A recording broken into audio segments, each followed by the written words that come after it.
Sealed and graded video games state of the market update. Buy, sell, hold. What the heck is going on with graded video games these days? Another massive Heritage Auctions event just ended. We're going to look at some of the results from that auction, what did good, what did bad, and just what's taking place in the market right now. What am I seeing? And of course, these are just my opinions on the market, and I do encourage you to put your comments down below of what you think is taking place right now. How do you see the sealed and graded games market? Growing, shrinking, good time to buy, bad time to buy? Share your opinion as well down below. Say thank you to every single patron who helps support the channel as well as the YouTube members. I can't do this without you guys. Hit the like button and let's talk about the market. In past videos, I've definitely talked about the division between the two markets that exist now with sealed and graded games. We have the high-end market, or I guess the ultra high-end if you want to call it that. At this point, I would call that anything that is $10,000 or above, which at this time, there's like not many games that actually do crack above $10,000. In the signature auction that just took place, 34 games broke above $10,000. That's 34 out of the 372 games offered. And of those 34, the most expensive game in this auction was a Hang Tab Mario Bros. That sold for $69,000. Underneath that, Nintendo World Championships for $63,000, and then the highest graded copy of Mario Bros. 3 Left Bros that we've ever seen come to auction sold for $60,000. By all accounts, those are pretty extreme numbers for video games, but they're not really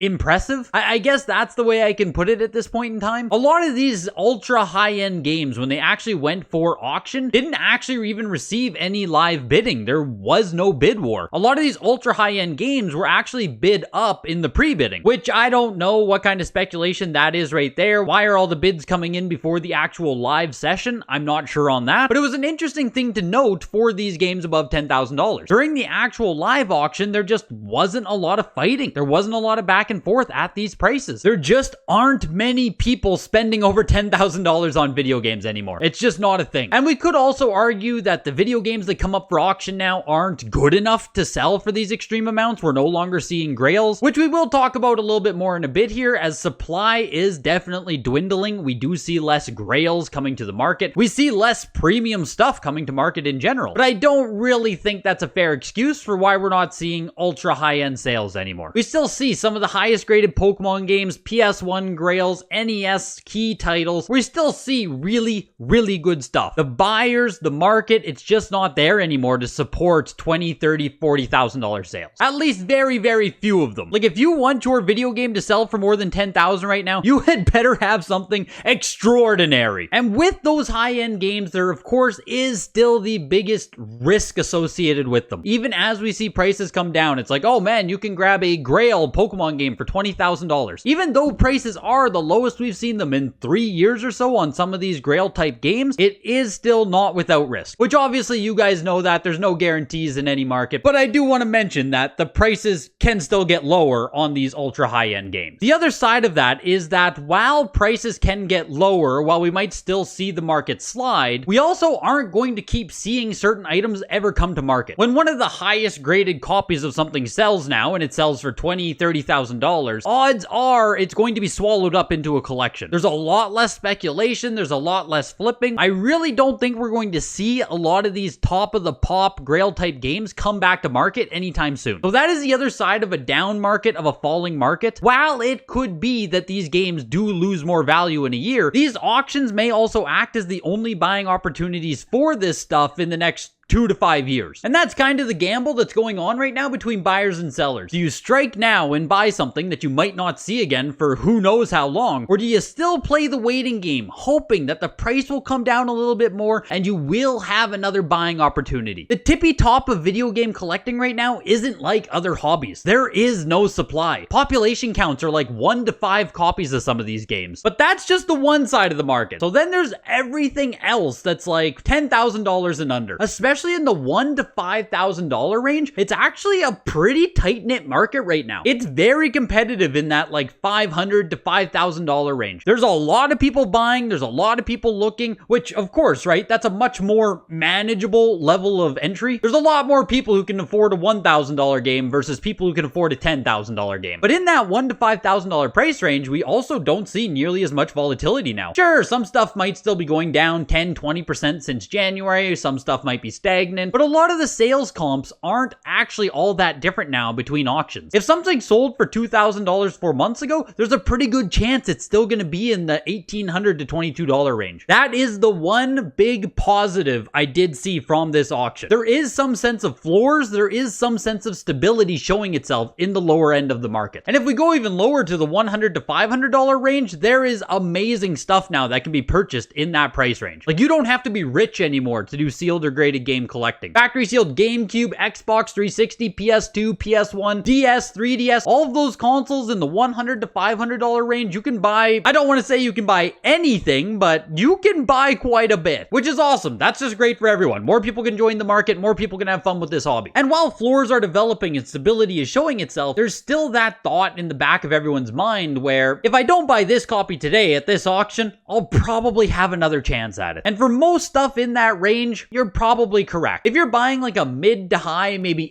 8.5 to 9.2 type grade, there is a very, very good chance you probably will have another chance at those games. There's not a ton of reason to FOMO into that stuff right now. People are still willing to sell that stuff, willing to put it up for auction, and you will probably see another one. But in that 1 to 5K range, we also have top of the pop type of items. Or again, we have pop 1 to 5 types of games. On Super Nintendo, we saw a ton of top of the pop type of Super Nintendo games selling for $2,000 to $4,000. Spider-Man games, Marvel games, popular titles. They aren't like A-list Mario games. Those are still selling for $10,000 and above, but top of the pop secondary titles, if you want to call them that. And as I mentioned with supply, that type of stuff, the top of the pop type of stuff, likely isn't going to keep coming to market. Supply does start to constrict itself as prices come down because no one wants to sell their stuff anymore. And the biggest place we see this constriction of supply is at the Heritage Weekly auctions. If we go 6 to 10 weeks ago, we were looking at 200 items plus in every weekly auction. That's 200 graded games being sold every week. Then we finally dropped down below 200. We had like 6 months, maybe even more, of consecutive 200 plus games per auction. Then we were floating around in the 150 to 200 range. And already with that drop, you could tell that the actual quality of the games coming up for auction was also diminishing with the numbers. And now the weekly auctions are like 100 games. The one coming up right away here is only going to be 118 games. So this dwindling supply, this unwillingness for people to sell their stuff, also could imply that a floor is forming in this hobby. I mean, I guess the other side of it is if no one decides to sell anything anymore and no one wants to buy anything anymore, the hobby just dies completely. But I personally do assume that demand will remain in this space, and as supply continues to drop, demand will have to increase the prices on some of this stuff. If demand can at least maintain what it's doing right now and supply just stops coming, then the power of economics will do its thing. But that, of course, is to be determined, and that is why I say those ultra high-end games still could come down further. What you have to do right now in this market, in this hobby, is weigh if you want to take your shot buying it now, or if there is a good chance you will have another shot at it. It's still a fantastic time to be a buyer. I'm still buying in this market. The hobby probably won't stay this way forever. Overall, it's super interesting to see the price action that's taking place, and I love video game collecting, so I am happy to be along for the ride. Let me know your thoughts below. I'm genuinely curious what you guys think. I know some of you watch this just as much as I do. Hit the like button before you go, and I will see you guys in the next video. Bye.